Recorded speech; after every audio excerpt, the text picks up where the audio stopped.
मित्रांनो, आपण आहे कोकणात. रात्रीचं चाललो आपण गाडीतून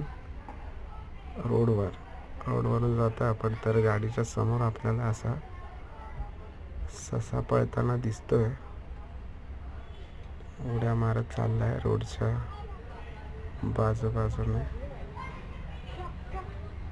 तर याला पकडायला थांबलो तर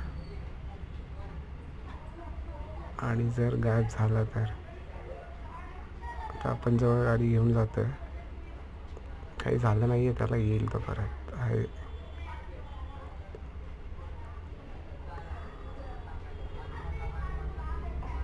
जर हा चकवा असेल तर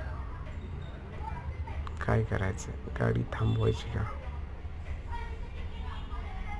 सांगा, कमेंट करा.